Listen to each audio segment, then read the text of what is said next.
allegiance.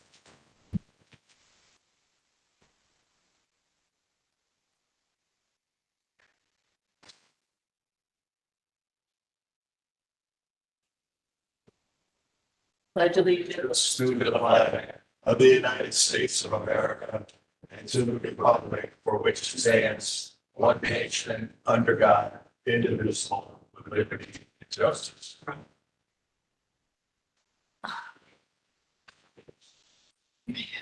Roll call, Madam Secretary.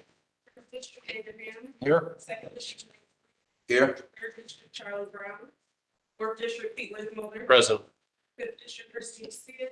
Here. Sixth District Ted Bldg. Here. Seventh District Brady Gifford. Present. I don't see him on there. Right. The minutes, there are several of them. I think we can do it in one motion. So, Madam Chair, make a motion to approve the minutes as listed in there, September 3rd, 5th, 17th, October 8th, and October 15th. Second. been a motion and it's been seconded. Discussion. All in favor signify by aye. Opposed. Motion passes 6-1 absent. Awards and resolution. Councilman Brewer. Make a motion to approve resolution number 24-52. Second. Motion's been made and seconded. Madam President, we have a resolution acknowledging December 1st, 2024 as World AIDS Day. Whereas there are 31,800 estimated new HIV infected in the United States in 2022. And whereas in the United States, an estimated HIV infection decreased 12% overall from 2018 to 2022. And whereas, while a great stride has been made since the first known case of AIDS, which was reported in 1981, this disease remains a public health challenge. Whereas the Lake County Council acknowledged December 1st, 2020 as World AIDS Day. Now therefore let it be resolved in positive. The Lake County Council acknowledged December 1, 2024 as World AIDS Day, a day of solidarity for people around the world who are affected by HIV and for the voice to unite by sharing experiences, remembering those lost, and standing together in the fight for HIV. This day, November 12, 2024, by all members of the Lake County Council. Any discussion? All in favor, roll call, please. Ham. Yes. Brewer. Yes. Brown. Yes. Mulder. Yes. Bldg. Yes. Niemeyer. Yes. Sid. Yes, motion passes 7-0. Further, let the record show that Councilman Brown is in attendance. Could you? Councilman Bldg. Madam Chair, I'd like to ask if Ron Ware from the Iron Workers and Dewey Fair from Construction Advancement Foundation would come up so I can present this resolution. First off, I'll make a motion to approve resolution number 2453. This is a resolution proclaiming November 17th through the 23rd as Apprenticeship Week. Second. Motion's been made and seconded. Discussion? Or what, go ahead and read Yeah, your. for the record.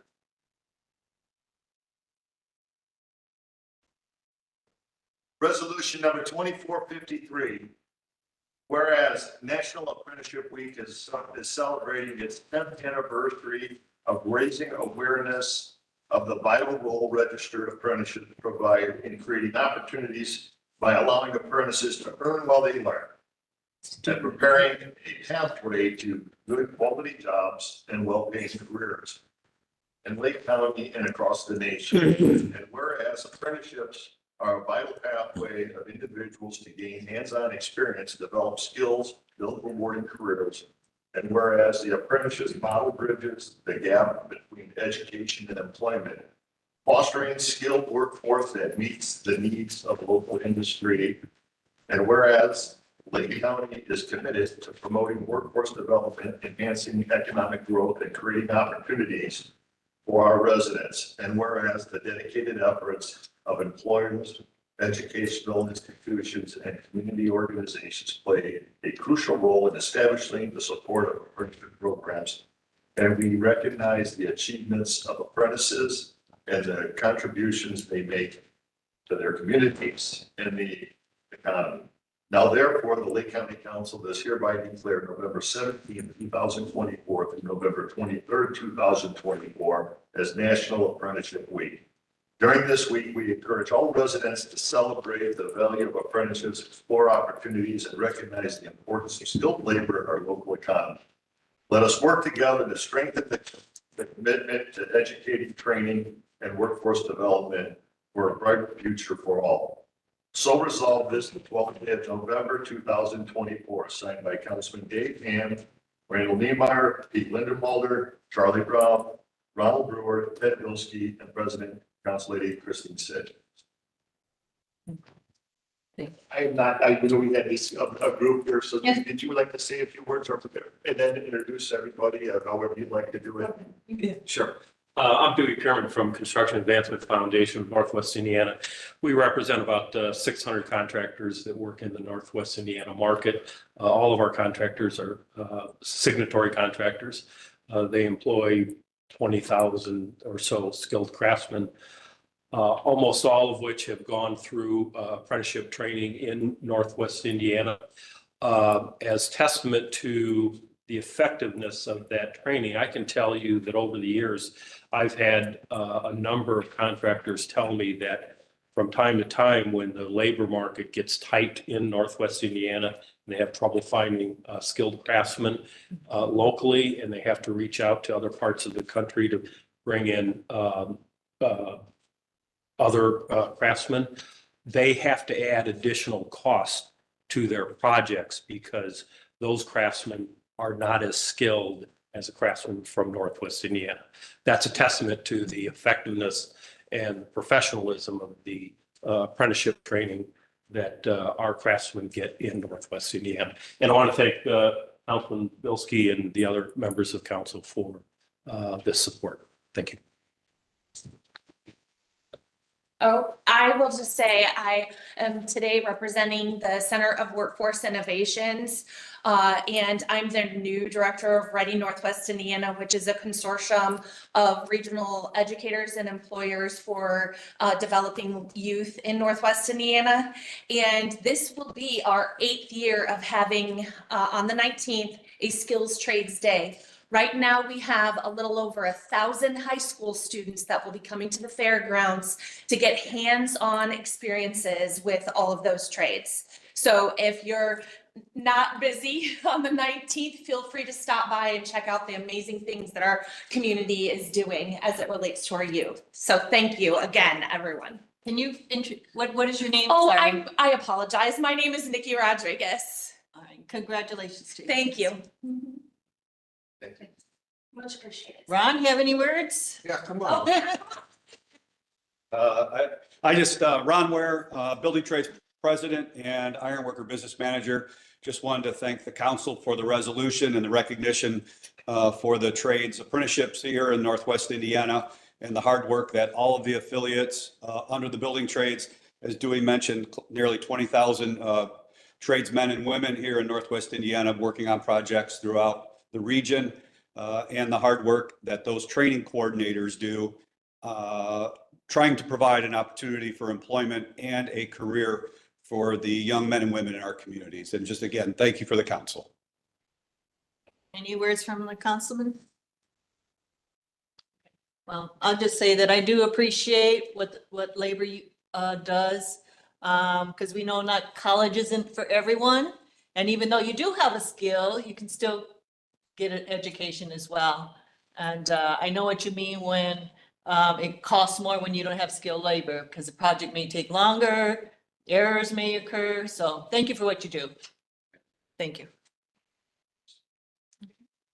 All right, all in favor, signify by aye. Aye. Opposed, motion passes. 7-1, 7-0. Oh, They would be put on.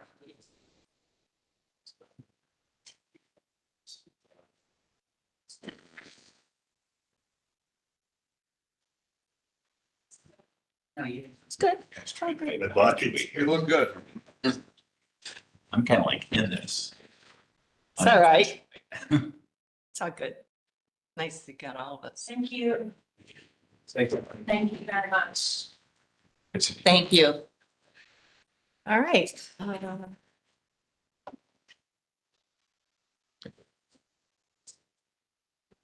Councilman Brown, resolution honoring Milford High. Thank you, Madam President. Is anyone here from over ROTC?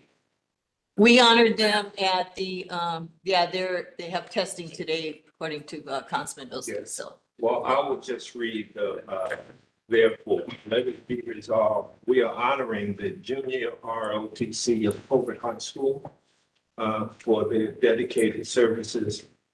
And let it be resolved that Lake County Council and all citizens of Lake County who are represented by this august body extend congratulations and praise to the Hobart High School Junior ROTC Raiders for capturing individual team titles in the 5K, the Gauntlet, the One Rope Bridge, as well as the overall team title at the 2024 Indiana Raiders State Championship.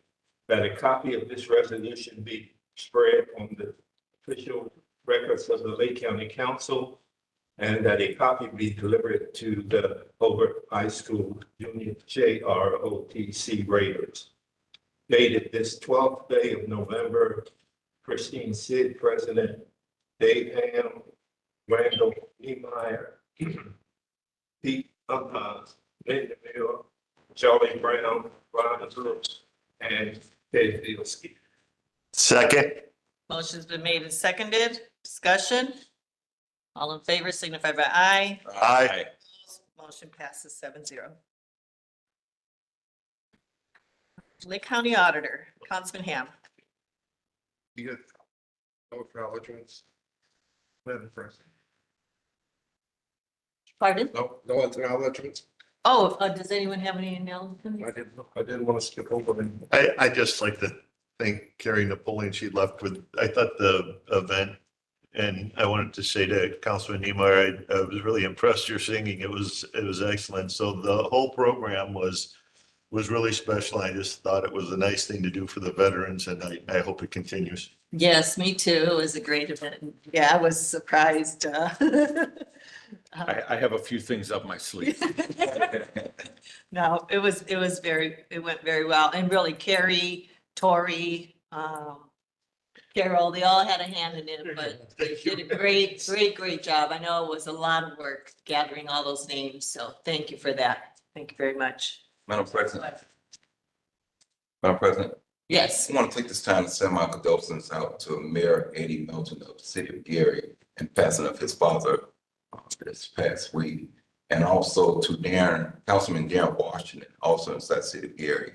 His brother was murdered, fortunately. And just the past week or so, I just found out this weekend that had took place. I wanted to have a conversation with the police chief about another incident that took place in Gary with Titwell, I believe it's Kia Titwell, and get an update on where we are at with that situation. Then hear about the tragedy of council member Darren Washington's brother being murdered. I think there definitely needs to be a conversation because these are senseless incidents that have happened and it continues to happen. And we cannot continue just like this is normal and get immune to these type of incidents happening. So I want to send my condolences out to those two families at this time. Thank you, Madam President. Thank you. Any comments? Yeah, it's tragic. It is sad. Madam Chair. in Yes. Department 1002, Auditor, I move for approval of an appropriation from the general fund 63150 consulting fees, $150,000 for a total appropriation of the same amount. Second. Motion's been made and seconded. Discussion. Roll call, please. Brewer, Yes. Brown, Yes. Linda Mulder, Yes. Bilski, Yes. Neemeyer, Yeah. Dan, Yes. Sid, Yes, motion passes 7-0. Yeah, it was changed. That's what I meant.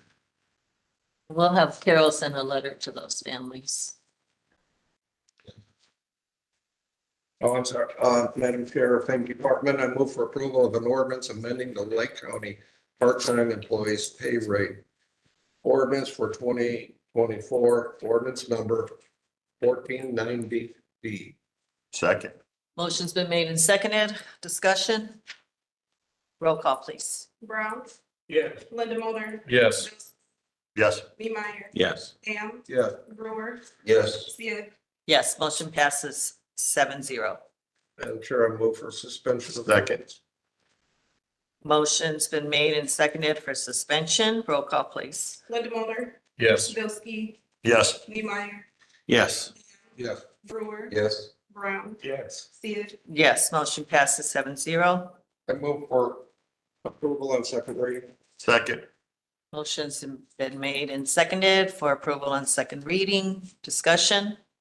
Roll call, please. Bilski, Yes. Neemeyer, Yes.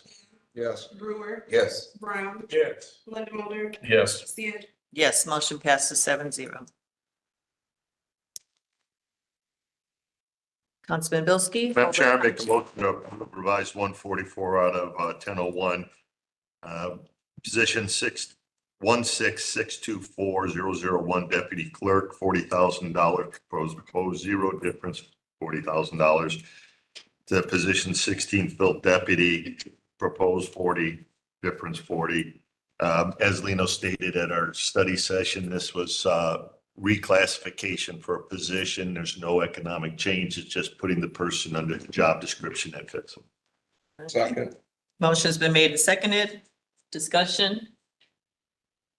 Roll call, please. Neemeyer, Yes. Ham, Yes. Brewer, Yes.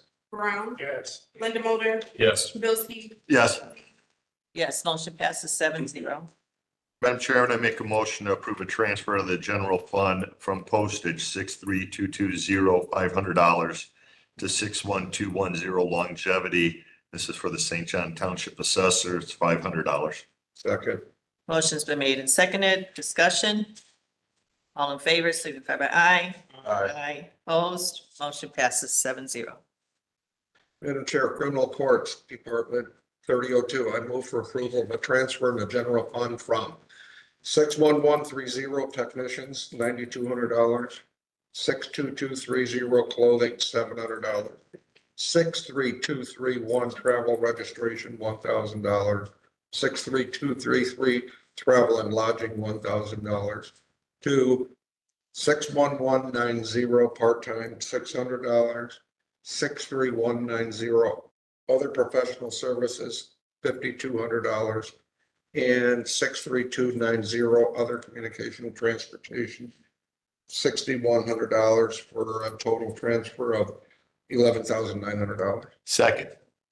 Motion's been made and seconded. Discussion.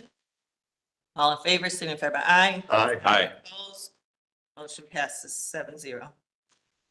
Karen Juvenile Court, which is 4005, I move for approval of a transfer in the general fund from 63233 travel and lodging, $5,000, to 62230 clothing in the same amount. Second. Motion's been made and seconded. Discussion. All in favor, signify by aye. Aye. Opposed, motion passes 7-0.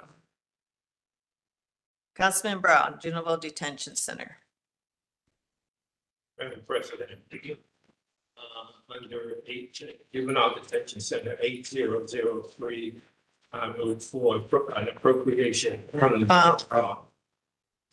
Yeah, that is no action. It was determined at the work study session that there's no action on the appropriation. Yeah. The transfer from the general fund 1002 from 61120 professionals $50,000 to 63920 food and lodging, 50,000 for a total of $50,000. Second. Motion's been made and seconded. Discussion. All in favor signify by aye. Aye. Opposed? Motion passes 7-0. The grant application, grant approvals,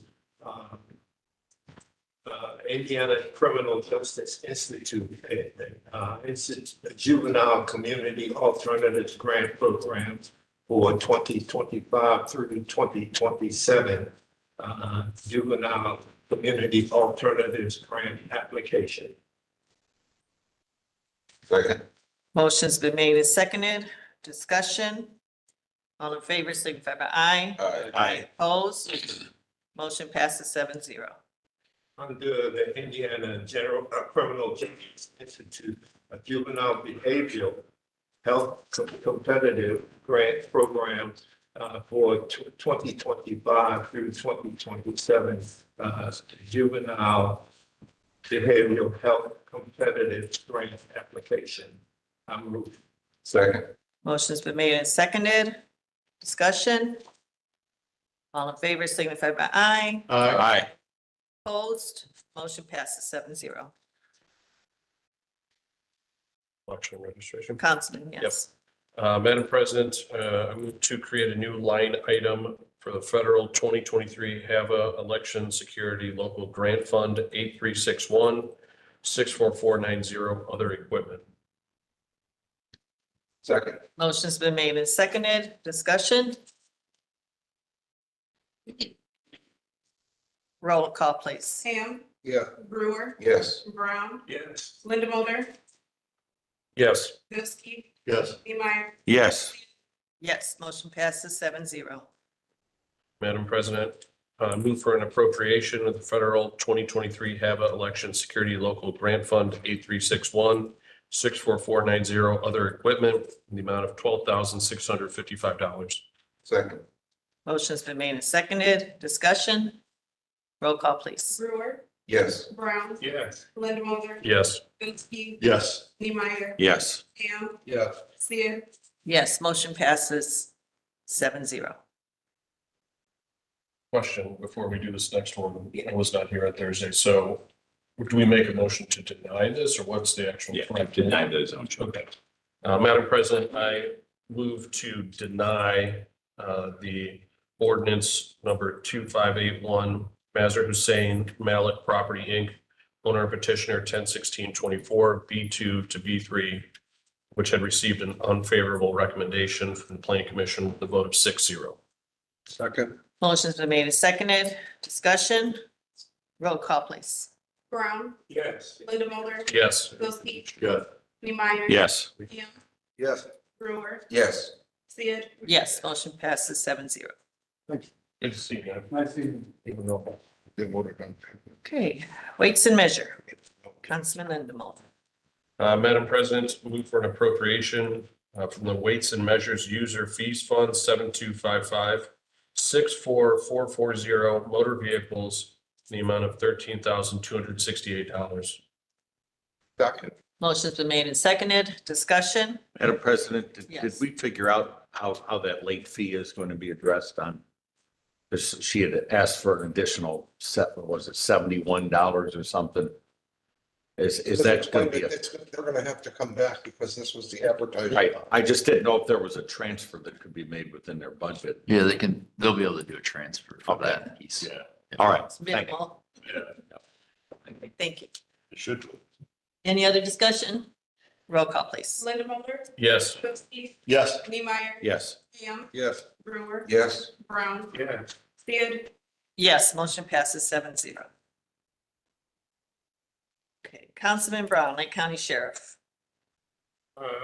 Madam President, I move to create a new line item on the Sheriff's Sale Program Service Fund 4289.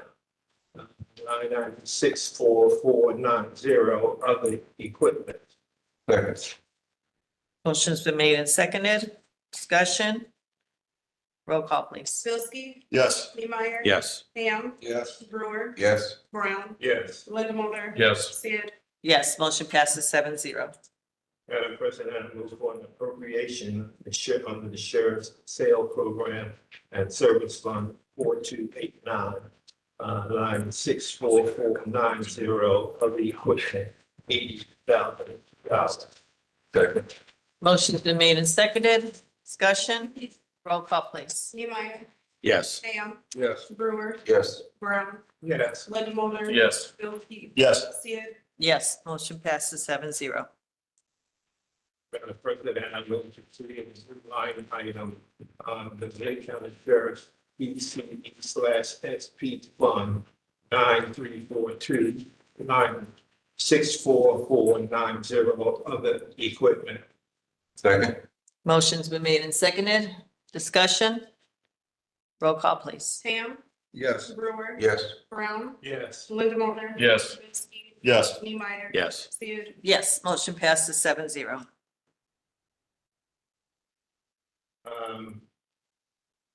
And part 15 now. The Sheriff Fund 182.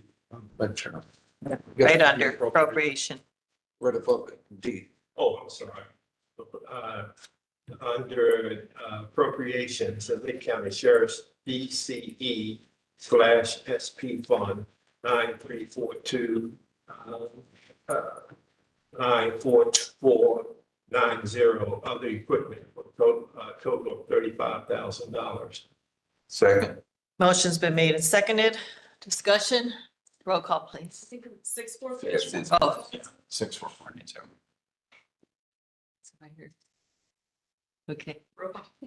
Roll call, please. Brewer, Yes. Brown, Yes. Lindamotor. Yes. Bilski. Yes. Neemeyer. Yes. Yes. Sid. Yes, motion passes 7-0. Madam President, under the Sheriff's Fund 182-8005, create a new line item, non-reverting property seizure fund 4145, line 64440, motor vehicle. Second. Motion's been made and seconded. Discussion.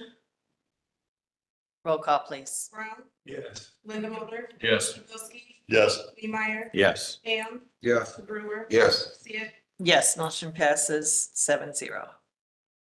Madam President, appropriation, I move for an appropriation, non-reverting property seizure fund 4145, 4440, motor vehicles, $200,000. Second.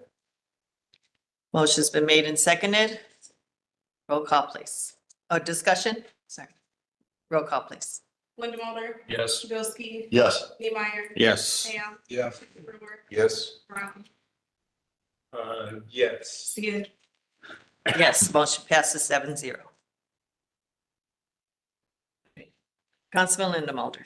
Before I begin with the prosecutor, Charlie, do you want to give anybody a hard time about it not being here? Or- I'm glad you mentioned that. Okay, good. It's interesting that, and it has been pointed out to me on several occasions about how I indicate that the prosecutor himself is not at our meeting.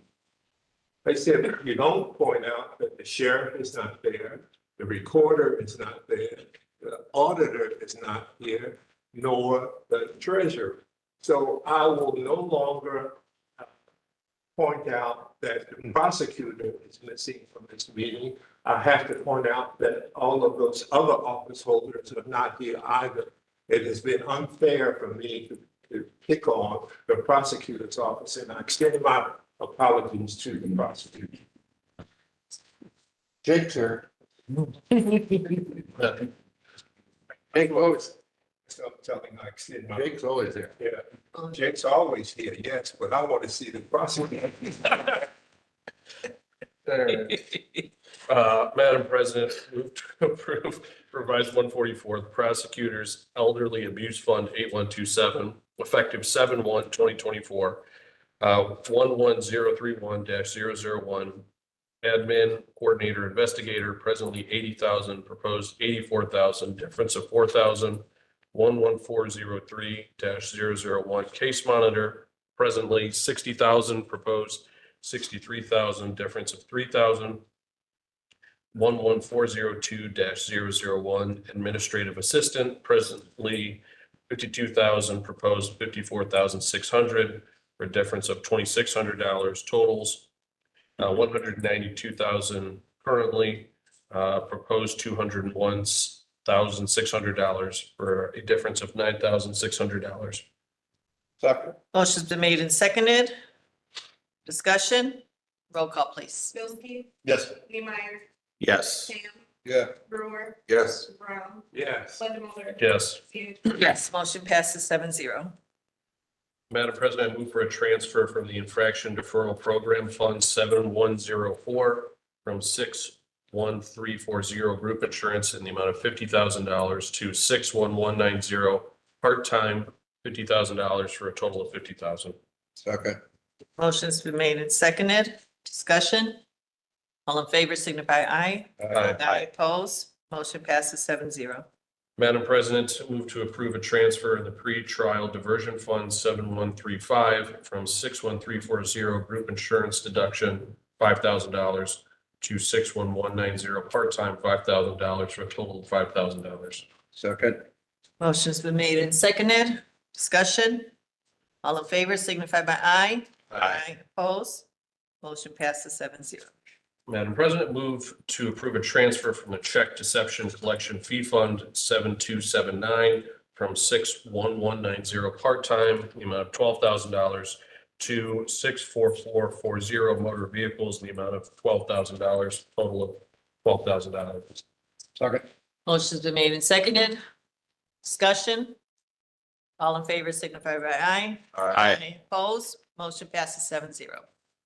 Madam President, move to approve a transfer in the prosecutor's elderly abuse fund 8127 from 61340 group insurance deduction, amount of $6,250 to 63233 travel lodging $2,000, 63234 travel transfer other transportation other $1,500, 63620 equipment repair $2,750 for a total of $6,250. Second. Motion's been made and seconded. Discussion? All in favor signify by aye. Opposed? Motion passes 7-0. Madam President, move to approve a transfer in the general fund 1001 from 61125 discretionary salaries, $40,000 to 61190 part-time, $15,000, 62110 office supplies, $5,000, 63145 legal services, $15,000, 63231 registration, $5,000 for a total of $40,000. Second. Motion's been made and seconded. Discussion? All in favor signify by aye. Opposed? Motion passes 7-0. Madam President, move to approve a transfer in the prosecutor's 4D Port 9003 from the general fund from 61150 paraprofessional $17,000 to 61190 part-time $5,000, 62110 office supplies $3,000, 63234 travel, trans and other $2,000, 63235 travel mileage $1,000, 64420 office machines $6,000, total $17,000. Second. Motion's been made and seconded. Discussion? All in favor signify by aye. Opposed? Motion passes 7-0. Madam President, I move to approve an appropriation criminal division public defender from the supplemental public defender fund 1405 61231 court reporter per diem $60,000. Second. Motion's been made and seconded. Discussion? Roll call, please. Neemeyer, Yes. Yes. Brewer, Yes. Brown, Yes. Lindamotor. Yes. Bldg, Yes. Stand. Yes, motion passes 7-0.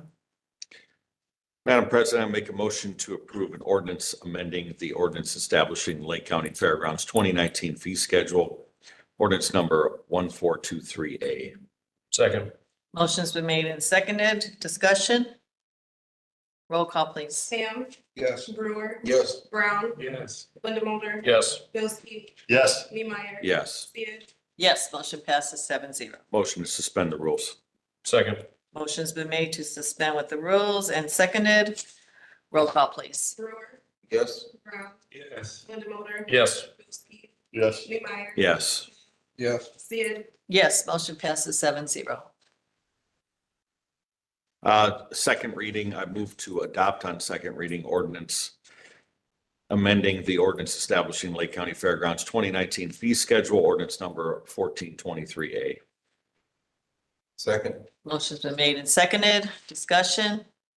Roll call, please. Brown, Yes. Linda Mulder. Yes. Bilski, Yes. Neemeyer. Yes. Sam, Yeah. Brewer, Yes. Sid, Yes, motion passes 7-0. Madam Chair, I move to approve a transfer Park and Recreation Fund 1107 from 61120 professionals, 25,000. 61160 office and clerical, 12,000.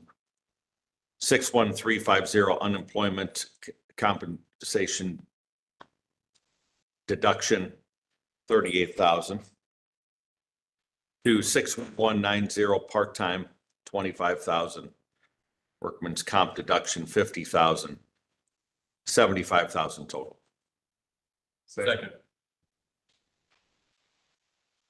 Motion's been made and seconded. A discussion? All in favor, signify by aye. Aye. Opposed, motion passes 7-0. I want to ask you about, you know, the new crosswalk, the trail by Innsbruck? I noticed there's like, if there's a pedestrian or if there's a little light there.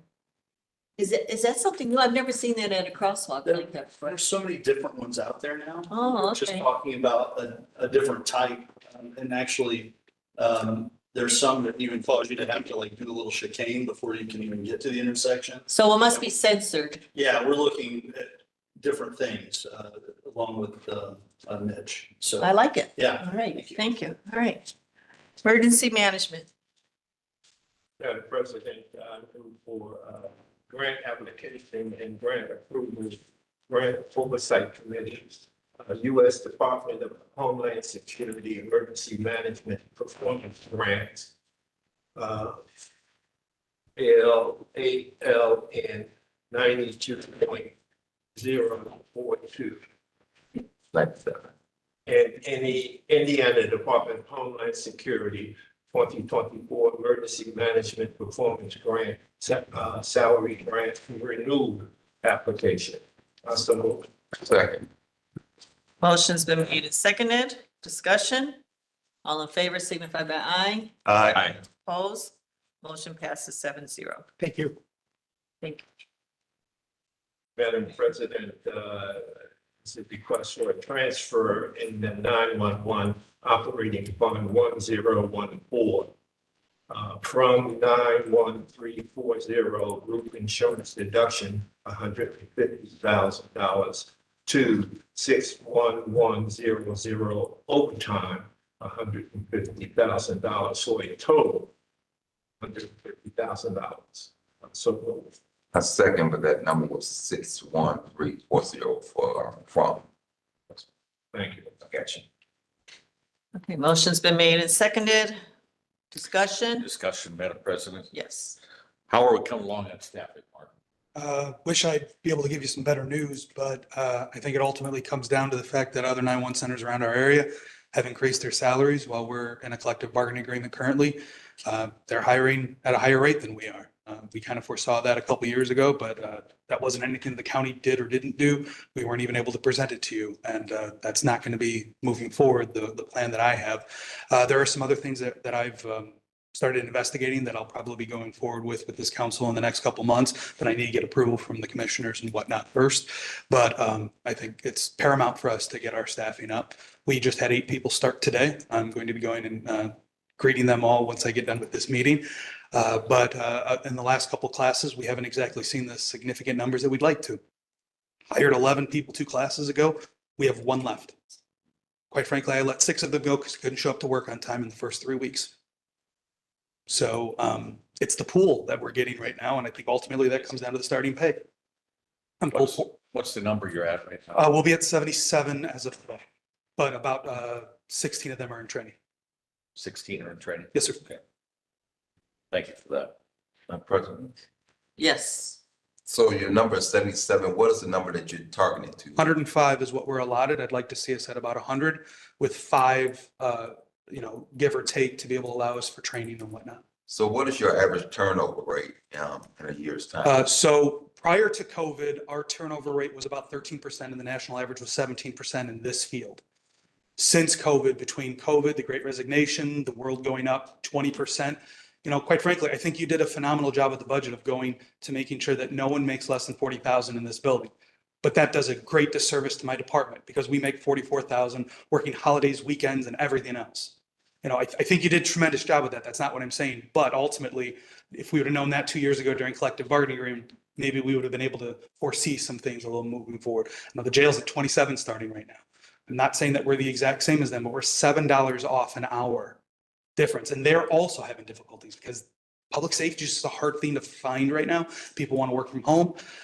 Trying to explain people the benefits package, which is phenomenal in our county. It doesn't move the needle if you're a certain age, and it doesn't. Quite frankly, I didn't look at retirement when I was 21. I don't think many people did, but we have an amazing package. Fair enough, sir. Fair enough, sir. And I'm speaking very frankly. We have, Madam Chairman, we have a huge problem in this country, not just here in Lake County in recruiting. I would love if the commissioners and if Mr. Brown would be in agreement with this, I'd love to start some type of incentive for your department as well as correctional facility. Maybe we have an incentive to recruit. So if you can recruit within, we can establish some type of bonus plan for them. So that way the existing employee isn't feeling like, hey, this guy's getting the hiring. It's like when cable or your cell phone company says, all the new customers get it for this, but you're an old guy, you got to pay more. So if we can establish that as an incentive program for recruiting, as well as, maybe you get a tier. If, once you complete your first 6 months, you get a percentage. Once you get, 1 year, year and a half, and do some increases to, I know you're in a CBA and I did that line of work for a while and no one ever said, I never told you, don't ever give my guys more money. So that's always, you can always give more, just don't take it away. But I like the idea of an incentive to encourage and recruitment. So if I can bring in and someone I get someone recruited, maybe there's a $500 bonus in there for me. Make it high enough to where they really got to go out and hustle for it. And if the commissioners or Mr. Brown would be in favor of something like that, I'd love to sit in on it and I would truly help support that. I think it'd have to be negotiated though, correct? I believe that. You could do an MO on anything. Yeah. We would have to go to the table with the union. Well, yeah. But as to Mr. Bldg's statement, I don't think there are many times where the union goes, don't give us money. Yeah. Very seldom, but I have seen it. But you are correct, sir. It is around the country, this profession. I'm fortunate to go to other areas of this country and see some 911 centers. And it's just very difficult unless you're throwing, and I mean throwing money at individuals. It's extremely hard to stay fully staffed right now. Which we could do. I talked briefly with Scott about starting up some type of annuity fund, and you can do that. You qualify for the annuity at 1 year service, and then after 1 year, you get a kick and a kick. And in conjunction with it, we had that. We did. I think the 3 of us are aware of it. Yeah, we There's all kinds of options, and it was nationwide. it was a nationwide, and it would be, maybe we should look at reinstituting something like that. Yeah, we could bring that back. Because let's face it, Perf, you can't retire off Perf. Madam President, when is that CBA expire? When does it expire? Expires end of next year. We'll be in contract negotiations in April or May of next year. Do we want to look at maybe a wage study of sorts going into that, looking to really gather data? So I every year I ask for our state. It's very hard to do anything for Illinois just because completely different tax bracket. So I every year I look at the salaries. I know next year I'm almost positive. I don't know I know a center near us is going to be going $5,000 additional for each employee. Now they're reducing their staffing to do that. I don't know if that's our appetite either, because we need to make sure that our phones are answered. Right.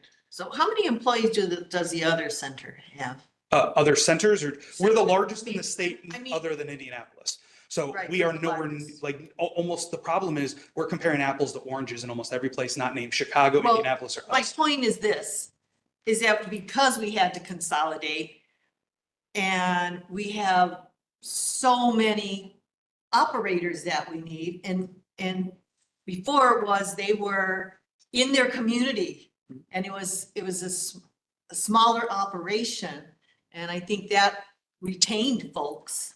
And I don't know, maybe this consolidation isn't working out as planned. I don't know how the other ones, I don't know what next to us, who has the largest one and how many employees do they have? And are they having the same staffing issues? Just because we're so large. As I said, countrywide, it is a staffing crisis Yes. in our field. I do believe that there are some that are doing it better than others. One that I'll give it a prime example of, because you asked, Hamilton County's probably the next closest to us, or the next one would be Fort Wayne. Hamilton County, before the consolidation and before all of those things, created an additional fund where they're charging their citizens more per dollar per phone, almost $3 as opposed to the dollar that we get. So that, that was something that was done before, and you just can't we'd love to do revisionist history. We just can't help that particular scenario. We just have to figure out some different plans to move forward to be successful here. And when you're looking at comparing different cities, well, not counties, really, different counties together, are you looking at the call volume that they receive compared Yes. to what we receive? Yeah, we are, again, next to Indianapolis, we're the largest call volume per capita in our state. And we do take that into account. That is also some of the agreements with Cherville and Cedar Lake as far as what their funding looks like based on it as well. So yes, we do take that into account, but we have to stay pretty secular to this state because I want to look apples to apples when it comes to the tax dollars. Mark, would you be able to provide any of that information on some of the wage comparison stuff and break it down into the hourly, so we're not, one of the tricky things in any department like yours where there's a lot of overtime is comparing base salaries to actual money made. It sometimes skews the numbers, but I want to make sure that we're looking at this correctly. And as we go into that collective bargaining, that we have all the data that we need to make good decisions. Yes, sir. To Mr. Bilski's point, we do actually have tiered raises here. It's based on positional. Once you are able to obtain certain experience points is what we call them. But when you can work a certain amount of desks, you get a raise. Another amount of desks, you get a raise, and so on and so forth. And a lot of the 911 centers don't have that. So that is also one of the things, sometimes it's just by the year, or it's just, this is what you make, and then you'll get the 3%, 5%, whatever the county agrees to based on funding. Do we also have the opportunity to look at revenue sources on that? Is there some room in that and within the statute to look at how we source Yeah, revenue? I'd have to look into it, Mark. That $1 was set. Yes, many years ago. Time, so Yeah. Yes, is there, I'd have to look to see if there's any ability to change that. Or I'm not sure. I can ask some questions to the right people for that as well. Well, Yeah. they would, if the cities and towns would have surrendered their proper levy dust, what they were actually spending, maybe we wouldn't be in a deficit. We wouldn't have these financial problems either. So they were less than forthcoming. I think when we got that levy, we were able to establish this. Our legislators, gave everybody in the world veto power. So there was no simple majority. We spent millions of dollars fighting this stupid thing. And now here we are with a pig in the poke. And I think one of the things though, Ted, is it really kind of boils down to how we source revenue for public safety in general. We're seeing it in police services, fire services, ambulance services, and we've got to figure out, we've got a legislative session coming up where it would be maybe a good opportunity to look at some of those statutory funding mechanisms and see if there's some things that need to be updated that gives us a better ability to fund services like this. Because as you rightfully stated, Mark, someone calls 911 and there's no answer, that's a crisis. Yes, sir. And we have to address that. And I do want to say that with our staffing the way it is, our people are doing tremendous work in there. I do not want that to go unnoticed or unsaid. They are working a tremendous amount of hours. They are doing a tremendous job for what we're asking them to do. I will continue to try to fight for a work-life balance for them the best way I can. Yes, because it's mandatory, right? Yes, sir. So, yeah, they're spending less time with their families, even though overtime pay is, financially, profitable, it's the hours you have to put in away from your family and just your self well-being. And you and I did speak about, going to the legislature and increasing that fee, not just because of salaries, but because you have additional costs that you'll be facing soon with equipment and that, so. Yes, ma'am. Okay, any other discussion? Yes. Madam President. Yes, Councilman Brown. Are there firms out there that do this full time, look at where you are and where you want to be?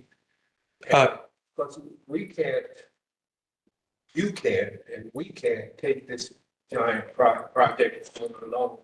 There must be consulting firms out there that would, they're not enormous in terms of what they would charge. You say, here's where you are and here's where you want to be, and here's the best way to get there. Yes, sir.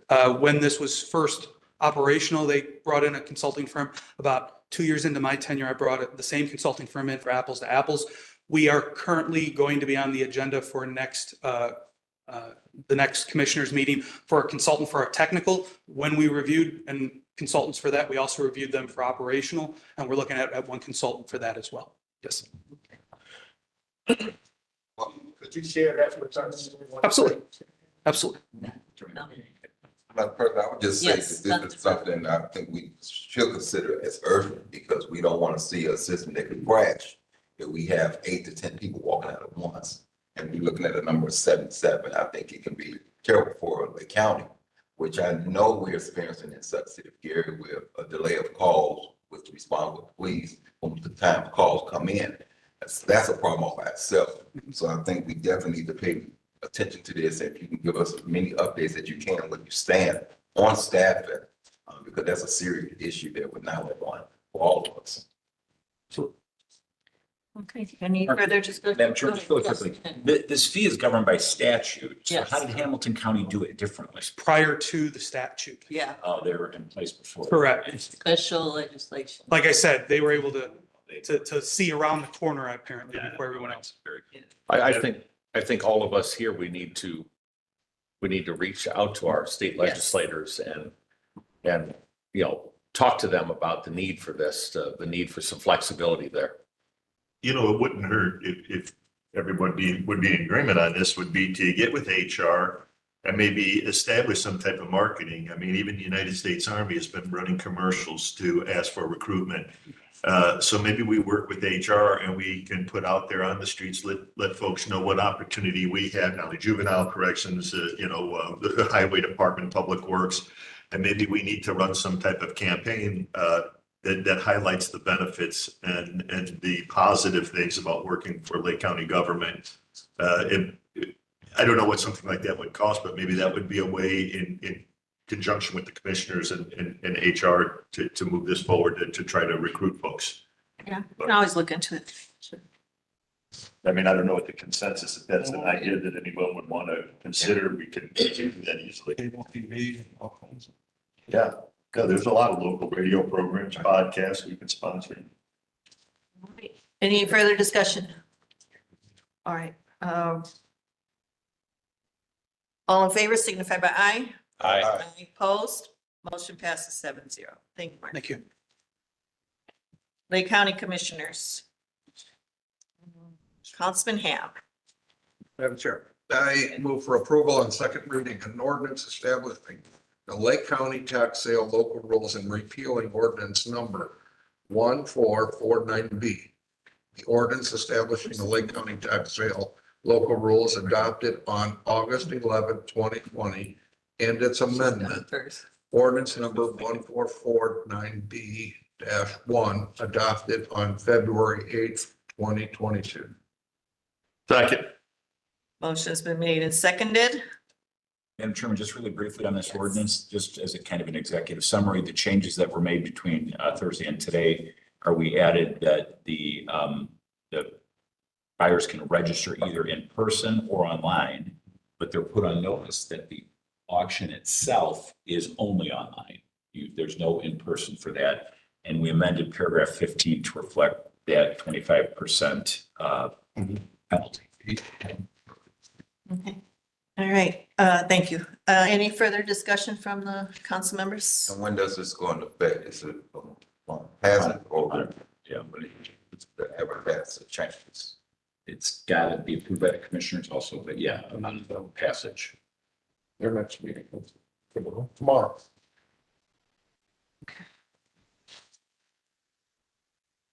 And this is second reading today. Right, it's the second reading.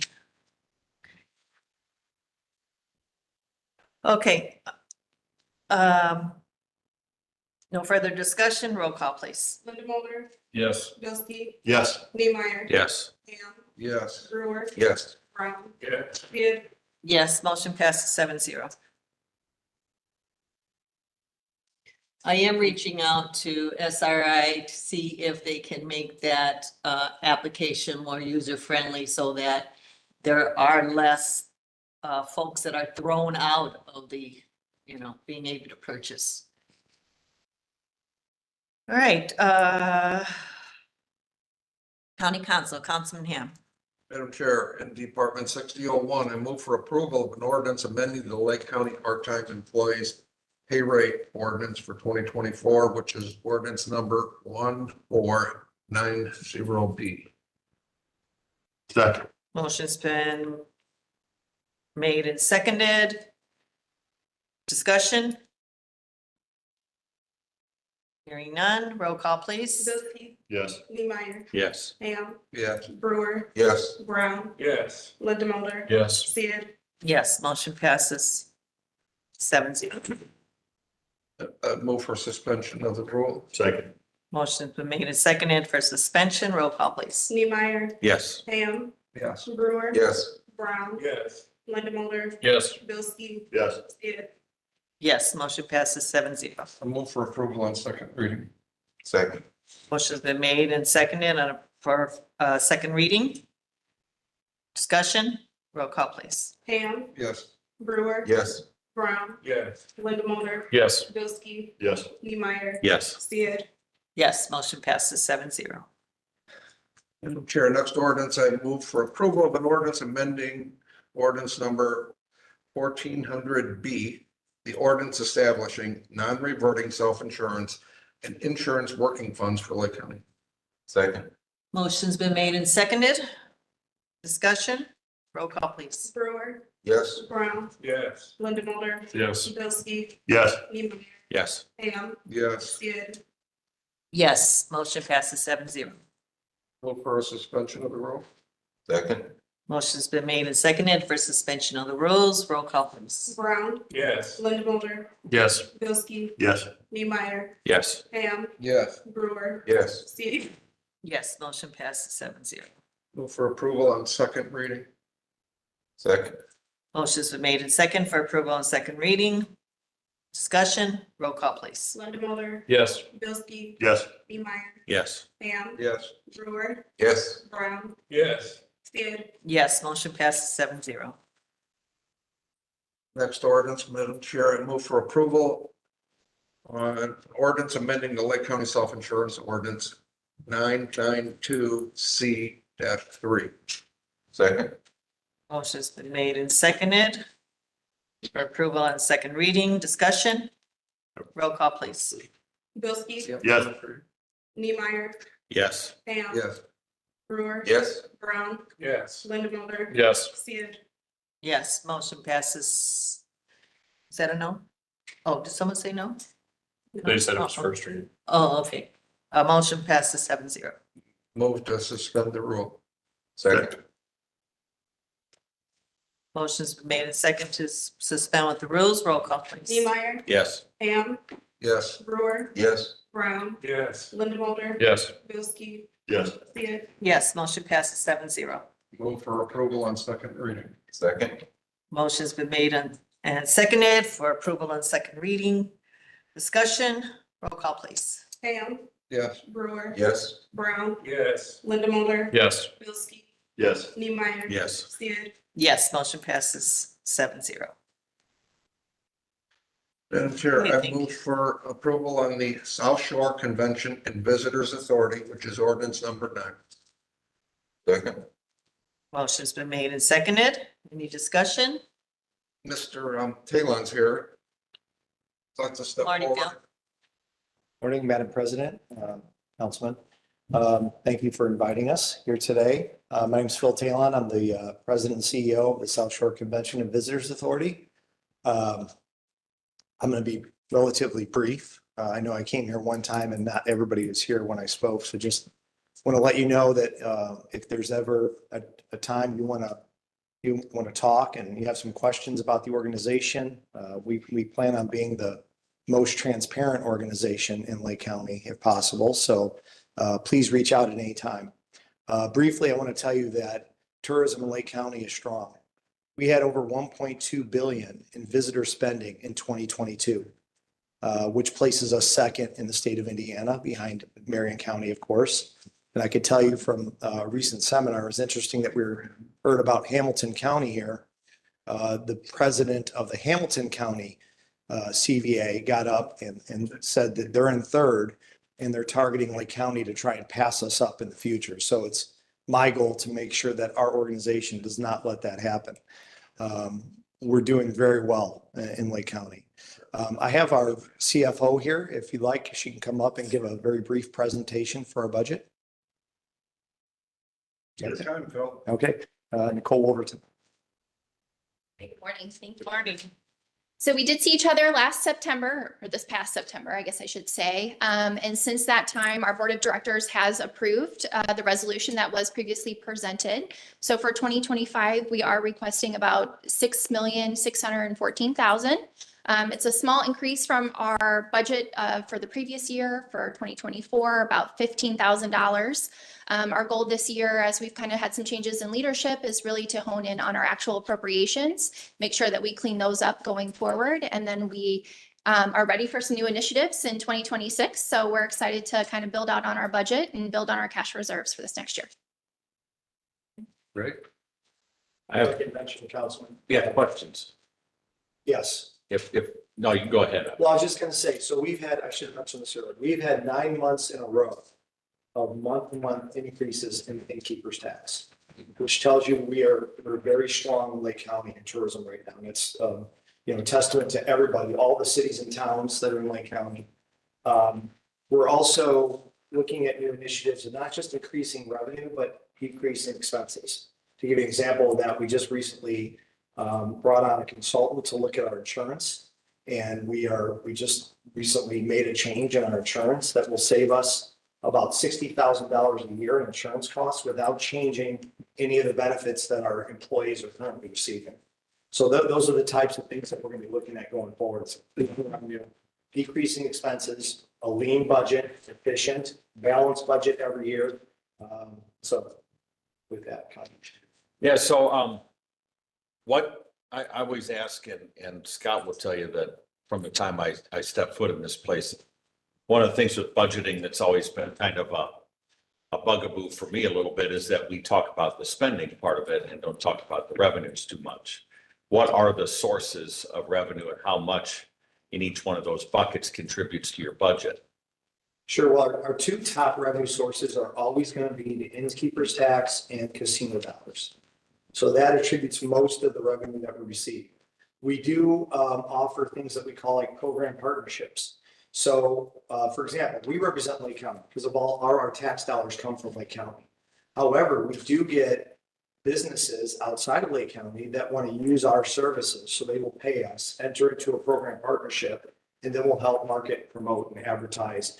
And I think that's actually just shows that we are doing a good job at our marketing when they're reaching out to neighboring counties to try and help them with that. And I don't know if I'm going to talk about anything else. That's correct. Yeah, absolutely. We do operate a gift shop too at the Indiana Welcome Center. So that is a source of revenue for us as well. And then in addition to that, a lot of our events require sponsorships. We are the fiscal pass-through for the Gary Air Show, for example. That's about a $500,000 event that we pay for, but 90% of that or more is our goal to fully fund it through sponsorships. So that is an appropriation that's in our budget as well. However, that revenue is going to be seeped through those additional sponsorships. Would there be a way in consideration of this budget to take a look at those revenue sources and a little budget history on the line items too? Because right now we've got this budget history with RAF, but I'd love to look at comparisons in line items. I mean, we do that here always in budgeting, so that's one of the things that I like to look at. Yep, absolutely. And something I think that's new this year for us, kind of the way that we built the budget this year is different than it was done in the past. We do definitely have more information. I have a municipal background, so I'm used to our Form 1s. That's something that we've built upon. So going forward, we will have the historical data. The resolution that was presented is just the format that they used in previous years. So it's kind of hard to have that line by line analysis, but that's definitely something that is our goal next year, that we're more in line with your time frame when you pass all of the other budgets for Lake County, that's items that we can present to you that will solidify your decision as well. Would I be able to access any of that information now? Do you guys not have that information internally? We do have an annual financial report that is published on Gateway. So that would be a good source of the history of what different revenues and expenditures we've had each year. So I can pull those for you and I can forward them to Scott as well. That's probably the best source of historical data that's public. And how much of the tourism revenue can be attributed to direct activities of the Convention and Visitors Authority? So we collect about 4.5 million out of about 6.6 of that is innkeeper specifically, and about 1.5 is casino. And then the difference is in our gift shop and other sponsorships as well. So the majority of it is innkeeper's tax. What I'm saying is that there was 1.2 billion in total revenue generated in tourism. How much of that is attributed to like programs that you're directly involved in, or how much of it is just kind of being in the way of Chicago? Well, that's a very complicated answer, obviously, but so the one. I ask complicated questions. I appreciate that. We'd like to say that we attribute to all of it. So. That's the answer I would expect, okay? Well, so the 1.2 billion is visitor spending. So that's where that money, that number comes from.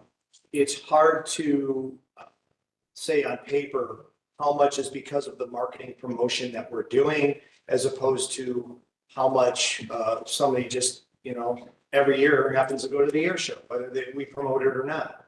And this is an interesting topic right now, specifically with AI and what's occurring right now, because it used to be a lot of people would go on your website and you get clicks and you know exactly how many people, and you could attribute all those clicks to maybe the success that we're having in the county. Well, now with AI, a lot of people don't have to go on the website. They go on their phone and say, what are the top 5 attractions in Lake County? It doesn't click anywhere, but it'll pull up information that from the internet that, it gathered through other sources, provide it to them, and people will use that to. So I don't know that you can specifically say that this specific percentage is based on what we've done. But there's certainly ways of, looking at historical events and seeing that because of attractions and events that we promoted, that the success has gone up year over year. I guess the reason I asked the question, because I know that the commissioners are in the process of selecting the site for the convention center. And I look around the Chicago region, there's a lot of convention and conference centers in this region. And is there that much demand for it? How are we measuring these things? What sort of data are we using to derive? And if the council is going to be asked to increase the innkeeper's tax, that's something I take very seriously. So I'm going to be looking for a ton of information. That makes perfect sense. There was a market study completed by the RDA. It was done by a group called Johnson Consulting. In that study, it said by year 10, there'd be over a $70 million positive impact on Lake County. And that's in lots of different forms: revenue, salaries, taxes, et cetera. The same group, and I just use this from my past history of what I've done. The same group, Johnson Consulting, that did that study, performed the study for the Hammond Sportsplex. When they did it for the Hammond Sportsplex, they said, hey, you need to build, you have demand for a 90,000 square foot facility, and you're going to make X amount of dollars. Well, we built at the time a 130,000 square foot facility. We made 3 times what Johnson Consulting told us we were going to make. And currently, right now, Hammond is expanding their sportsplex by, I think, another 30 or 40,000 square feet. So a lot of times consulting groups that perform these studies, I think there's a misnomer out there. They think they're going to exaggerate numbers. I think they're actually conservative, because they don't want to underperform once the facility actually comes to fruition. So I would say that if you look at that marketing study and see that there's a potential $70 million impact on Lake County, positive impact. And then you can $70 also, million in what way? Just people spending out of their pocket or tax revenue or what's the 70 million? it's all those buckets. It's visitor spending, it's salaries of jobs that are going to be created, it's tax dollars that are going to be created from different restaurants and things that will open up around hotels, around the facility itself. I would tell you that as I'm driving around the state of Indiana, going to these conferences, that they are not hosting in Lake County because we don't have a big enough facility to host them. Just from, common sense perspective, I would argue that we have a need for this type of facility. And I don't, whichever the commissioners choose of the two, if they choose one, I just, we support whatever decision they come up with. And I will also mention this, that in both of those presentations, and I've read both of them cover to cover, I didn't see anything specifically talking about an increase in the innkeeper's tax. Not saying that they're not going to ask you. And if you look at the top 10 tourism groups or counties, as far as tourism is concerned in Indiana, you'll see that 5%, which is what we charge with innkeeper's tax right now, is the lowest. Some are higher than us in the top 10. So we are certainly being efficient in Lake County right now in our innkeeper's tax. But if they eventually come and talk to you about that, I'm sure you'll hear more about that in the very near future, depending what the commissioners decide. Okay, I appreciate it. Thank you. Any other questions? Councilman Brown? How many lawsuits have you and what impact it has on your bottom line? One specifically, we have one, obviously larger lawsuit right now that's pretty well known and in the public. And it does impact our bottom line because every month, I've only been here 5 months now. And every month I have to sit down with my CFO and decide where are we going to pull funds from to put into the attorney's fees column because we didn't have enough. Now for 2025, we increased that for obvious reasons. It does have an effect on us, but because we're looking at decreasing expenses, and because for 9 months in a row now, our keeper's revenue has gone up, we're still very strong as an organization. We're going to be taking on a lot of new initiatives for 2025.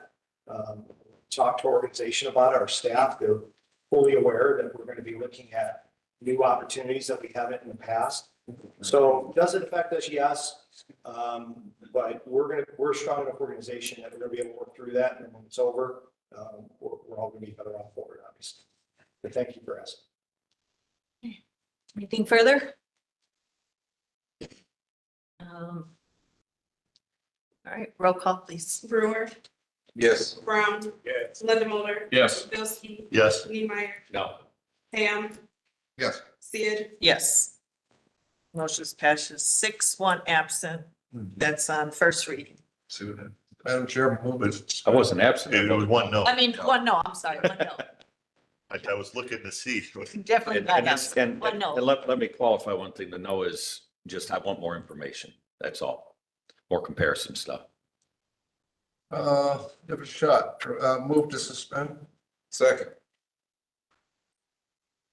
Motion's been made and seconded to suspend with the rules. Roll call, please. Brown, Yes. Lindemoller, Yes. Bilski, Yes. Neemeyer, Yes. Ham, Yes. Brewer, Yes. Sid, Yes, motion passes 7-0. Move for adoption, second reading. Second. Motion's been made and seconded to adopt on second reading. Any further discussion? Roll call, please. Lindemoller, Yes. Bilski, Yes. Neemeyer, No. Ham, Yes. Brewer, Yes. Brown, Yeah. Sid, Yes, motion passes 6-1 no. Okay, citizens appointment. Oh, Madam, how did we operate this now? Do you just open it, Madam Chair, or how does Well, there's only one nominee, so let me see. I don't recall the name. the protocol? I'm not sure. I Yeah. got the name. I've spoke to Mr. Ennis and he sent a letter. Okay, so, yeah, I'll open up nominations for the Alcohol Beverage Board. Okay, Madam Chair, I nominate Dave Ennis. Okay, are there any other nominations? Hearing none, I hereby declare David Ennis as the appointed to the Alcohol Beverage Board. I know he's been a long time. Yeah, he's done a great job. I'll let him know. Madam President. Yes, Councilman Brown. When we make appointments to these various boards and commissions, are they lifetime appointments? No, most of them have terms. Yeah. Most of them have terms. Mhm. This one has a one-year term. These are annual. This one's annual. Yeah. But there are certain things attached to it. For example, it has to come from the largest city with the largest population, Hammond. And this one has to be Republican. We still have debate on that, having the largest community. Okay. Okay. Yeah, the appointments are posted on our website and, right, so, yeah, Tori places them on our website. Oh, who's when the, you- Bill, what's the, what's the largest city in? It's the city of Hammond, 77,000 approximately. Okay. Well, Apparently there's having a disagreement. I was trying to put you in the middle. Population, what about acreage? 50 miles. Here is larger. With Okay. Any councilman have anything? Public comment is now open. Anybody wish to, make a public comment? Please come up tonight, state your name and, your residence. Alan Stankovich, 421 East 34th Court, Griffith, Indiana. What was your name again, sir? There's, Alan Stankovich. thank you. Okay. I used to be a Democrat. I left a long time ago. We just had an election. Where's the 15 million votes that Biden got? What?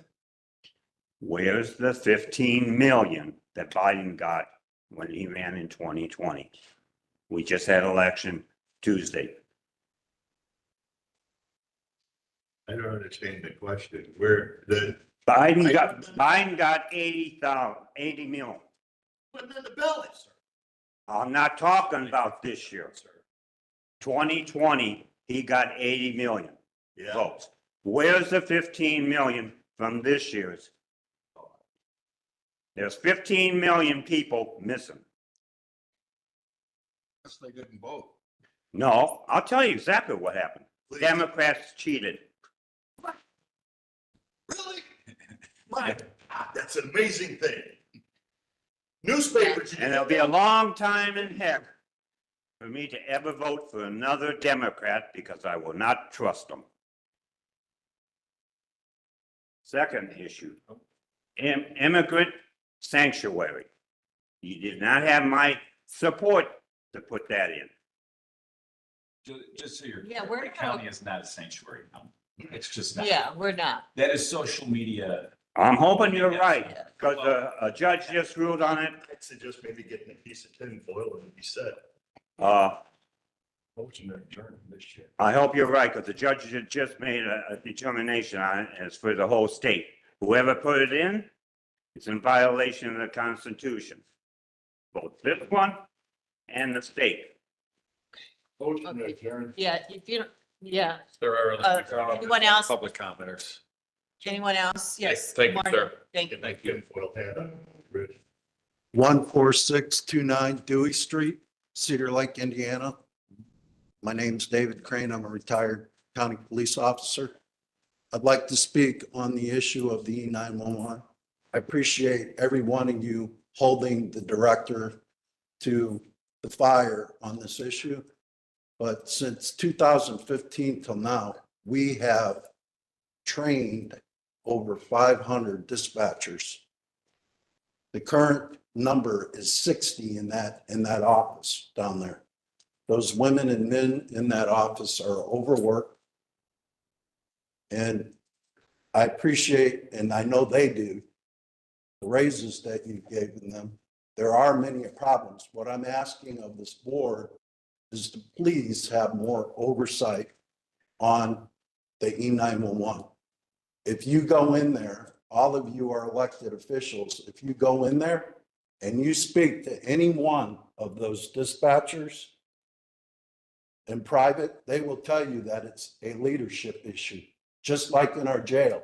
For centuries now, we've had a problem with manning our jail and the overtime there.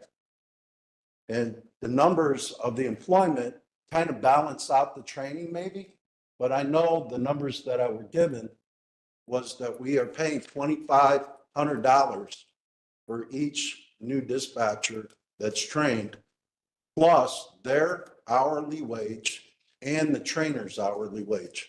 This is unacceptable. And these men and women have no voice. They have a union, but I'm telling you, if each one of you elected officials would go and talk to them one-on-one, you will find out that it's totally different than what you heard from your appointed director of that department. I'd also like you to speak to the men and women of our jail. For years, it's been a problem, and this county has hemorrhaged overtime money and training money to correct these issues. I want to know what this board is going to do to place some more oversight on both of these departments to correct this issue. It's a century issue, a multi-century issue in our jail. And it's becoming that in our E911. Thank you. Madam President, if I may. Dave, this body does not have the administrative oversight the commissioners do. We are fiscal and legislative. So the things that we deal with our departments are based on budgetary or ordinances, things like that. But the administrative oversight and power belongs to the commissioners.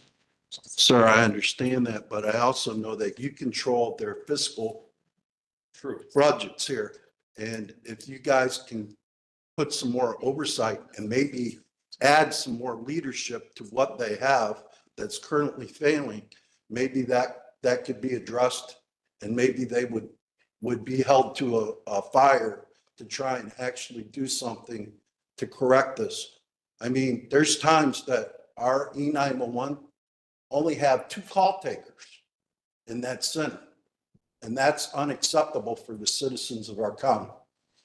And you as elected officials can voice that to the commissioners and to that director to make some changes. So I can tell you, Dave, every time Mark comes here, he has questions from all of us because we're all sharing that same concern.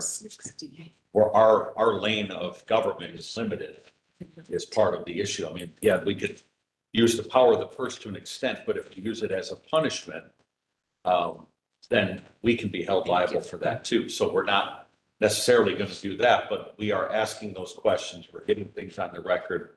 We're going to be doing that hard work going into the next CBA to make sure we have all the data that we need to make good decisions. Also working with legislators to increase some of those funding mechanisms. In the sheet box. I'm sure the C911 is not what Sue Lansky planned when she I wasn't a fan of it from the beginning. Right. I'm correct. I know you are. I rarely does, when government gets bigger, does it get better? So I agree with you on some of these things and share those concerns sitting here in the seat. We're going to do everything in our power, Dave, to make sure that we address those concerns and do everything we can to give the resources necessary to staff and fund that department. I will be addressing our commissioners with these same questions, and I plan on going to each of our town and city council meetings to ask the same questions of why our county emergency services are allowed to be understaffed like this. Thank you for your time, and thank you for each of your service. Thank you. Thank you. Dave. All right, any other? Yes, ma'am. Yes, sir. If you don't mind. Hi, Tom Ostrowski of Winfield. Maybe a solution to your staffing problem. Ivy Tech Community College has many different programs. I would suggest that you have your 911 director contact one of the chancellors over there and start a program. A lot of high school kids earn college credit through Ivy Tech and the other colleges while they're in high school. You can explain to them your benefit packages that you talked about, the pay and so forth. So that way you can catch them when they're a junior in high school, maybe have them start thinking about becoming a dispatcher, and then going to Ivy Tech for a 2-year certificate, and then you're building a program and you're building, job opportunities for these young kids. So I do know that Mark does go to the high schools. I know. We did the high school, Yeah. we did the Indiana Guard, the Reserve, and Purdue University and IUN. And it's just unfortunately, it's not a lot of, some of these jobs are not jobs people are inspiring to. Right, but So recruiting from the service members and being a vet, I think it's great if I could get someone that maybe was a combat engineer, we can get that, attract them to come to the highway. Or maybe it was a 95 Bravo, so we got them in dispatch or the corrections. But I just think we have a lot of folks that just, it's just, they're not wanting to pursue this line of work. and I agree with Sad. that. I agree with you, sir. But I also understand that there's not a lot of information about dispatchers, about the information out there. And I think if you get somebody out there and start a program like this, and then they can turn around and say, I have an associate's degree in communication. We have So reached that- out to the way you said, I don't know if you know that, like Lowell High School, this is your Winfield, but they have a law enforcement class. No, not an academy, it's a criminal justice class, which they share that type of information. It's just that, again, there's no such thing as a bad idea right now. Everything is on the table. I agree. We got, it's like throwing darts at a dartboard. Hopefully one of them's gonna stick. Madam President, Ted, this is we just adopted the apprenticeship resolution. I believe it's the IBEW that's the Yes. union that represents. Do they have an apprenticeship program for this? It's not your typical Sparky. It's this Right. is the operators, so it's like telephone operators. They're not linemen. But would it be good to work with the union to, Yeah. as a mechanism like what Tom's recommending, is that if you have an apprenticeship program through a local labor union, like a lot of them Maybe do. developing that Yeah. with Dewey Pyramid through the CA would be the route to take. It Then might you go be. to Construction Advancement Foundation, but it's a good conversation. I mean. Yeah. Because if you can get more call takers in there, even if they're working part-time and then going to the apprenticeship program and then working part-time here, you're going to relieve some of that pressure on those dispatchers. Because if they're working 16-hour shifts, and that's one of the questions I wanted to ask the director here, is that mental health breakthrough from what happens if you get 15 dispatchers out there that hit the point and they say, look, we can't take this anymore. What are county commissioners and you guys going to do about it? Us can't, as they expect, can't do anything, but what we're gonna do is we're gonna have to find money to pay for it. Yeah, because your citizens are going to come back to you and say, look, I'm calling. I don't care what the commissioner says. I elected you. Right. So, Sure. thank you. Thank you. Thanks, Tom. Anyone else? Sir? Hi, my name is Ron Siegert. I'm from Crown Point, Indiana, and addressing the 911 issue. The toll on the individuals working mentally, physically, and family relationships, it's burning the people out. It's killing them. And that's why retention is a big problem. Sitting down with counseling, yeah, right. That doesn't solve the problem. Solving the problem, staffing up, and creating retention. These people are under tremendous stress. Their health is degrading. Their emotional state is degrading. Their families are degrading. And this pushes people out until that underlying issue is recognized either by staffing or pay or whatever, training, apprenticeship, whatever. Until that's addressed, it's going to be a problem. And this body has the money. You hold the money. And that's where it can start. Thank you. Anyone else? Yes. Hi, my name is Sheila Majecki. I live in Cherville, so I believe, Ted, you're mine. I hope you can tolerate me. So we try, to Mr. Brown's point, we try to present some public comment at our health board, but there was none, again, and again. So then we sent information to our commissioners, which we probably should go, talk to. And we've had zero response from them also.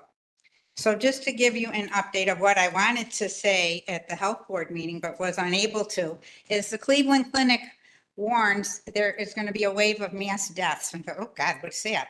And the Cleveland Clinic is prestigious, like the Mayo Clinic is prestigious. They're now all of a sudden able to talk about things that they were not able to talk about before. For some reason, I don't know the reason. The problem with the myocarditis, that was very real. According to the Cleveland Clinic, mass mortality is expected to surge due to a ticking time bomb of myocarditis among the COVID vaccinated. Myocarditis is an inflammation of the heart muscle or myocardium. This inflammation weakens your heart muscle, making it harder for your heart to pump. According to the U.S. Centers for Disease Control, I believe that CDC, COVID mRNA injections, this is a known side effect. According to the renowned medical center, 50% of people who contracted myocarditis will be dead 5 years later. So this isn't a tinfoil hat. The Cleveland Clinic is not a tinfoil hat. The Mayo Clinic is not a tinfoil hat. To not look at it, I know you hold the power of the purse and all that, but can we keep funding something that's not doing a service for our people? And who is getting all these vaccinations? I know there's a low degree of vaccination compliance. I know. And I want you to stay in your job. I don't want anything to happen to anybody. But we also have a high level of service to the people who can least afford it, right? And I just hate to see something like that. I can't imagine that the Cleveland Clinic would lie, or make information up. I can't imagine that the Mayo Clinic would lie or make things up. So those things, maybe just take a look at it. Anyone can go to clevelandclinic.org. It's not a hard thing. And to make it public knowledge, but we wouldn't want to do that, would we? But things need to happen that and taking a look at it. Now, just calm down. Calm down. Wouldn't want to make it public when we open the floor up here for people to. I know. Do I have a guy that's morally repugnant coming up and acting that way? Down. I don't. You work for me. You're my guy. I work for everybody. Yes, but you're my guy in Cherville, right? That's who's elected as you. Maybe they'll change that. Well, and you won't have to worry about it. No, I don't want them to change that. I want us to just take a minute and listen. That's all I'm asking you to do. I'm not asking you to make an action right now. Just take a look. That's all I'm asking. And maybe not get so upset with older people. I'm 60 years old myself. I have older parents that I buried, both of them. And no, I have no age discrimination. So your little insults that you guys like to sling out here and say. There's no insult, no insult. Terrible Lake County government is. We're not saying terrible. We appreciate you. We appreciate our Lake County government. So that's not true. But just to end my public comment, I do have something nice to say, and I always like to say it. I went on the Walk with the Doc program. I went twice. And the first time, I believe you were with me. It was great. It was beautiful weather. We were all communicating. It was nice finding out what's available in our county. It was a good way to communicate. We need to do more of that. It was wonderful. But the second time that I went, there were people from the prosecutor's office, there's some other people, and I got to meet them. It was very nice.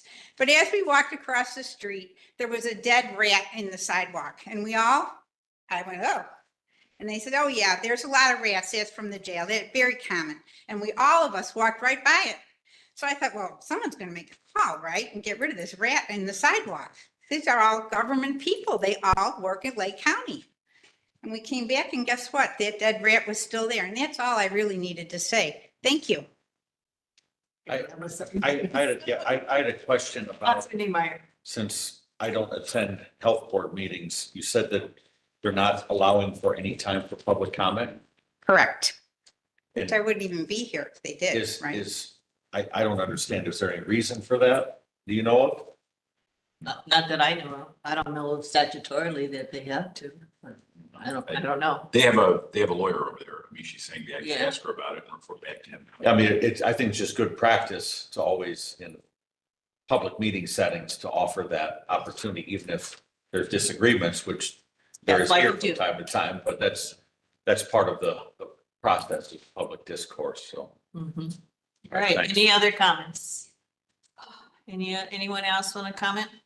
It's like we got one more. Oh, boy.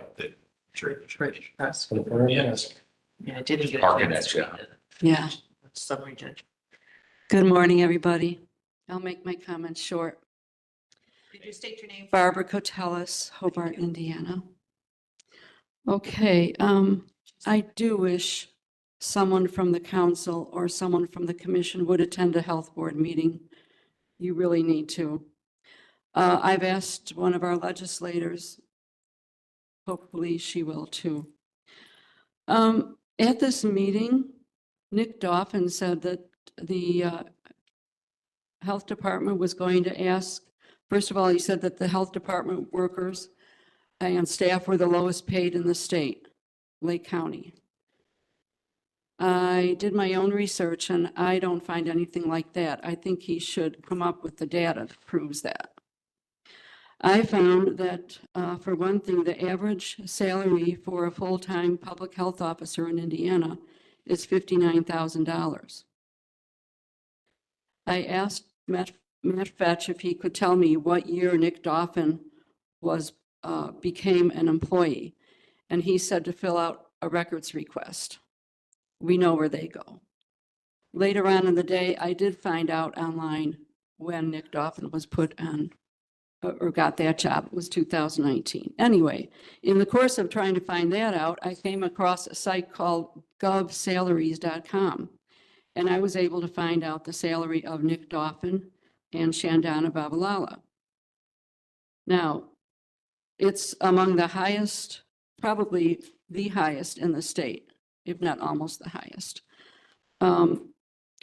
Low 80,000s to mid 80,000s, and they are going to come before you and ask for a 10% raise across the board. So I just wanted to ask you, please don't rubber stamp anything they ask for without getting some data. How do we know if the health of people in Indiana is better or maybe even worse after this huge influx of money? They aren't providing the data. I always come with data. We research, and we want you to also. One other thing. The health board isn't in compliance with SEA 4 that established Indiana Health First, and I know I've spoken about this before, but I don't believe we will be getting any other Republican members on the board. I just don't think the will is there to do it. We've asked about it. We've given resumes. There's currently only one Republican that I'm positive of on the board, and that is the one that you, thank you, appointed, and that's Dr. Cindy Hess. There's supposed to be 9 people on the board. So that means maybe one other person is a Republican. I don't know. I've asked the commission, I asked Jerry Tippie actually to look into that, and so far, no response. But anyway, they're not in compliance with SEA 4.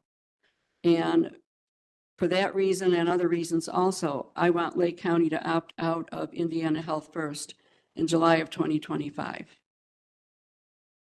Thank you. Anyone else wish public comment? Any comments from the council? I'll entertain a motion to adjourn. Motion's been made and seconded. All in favor, signify by aye.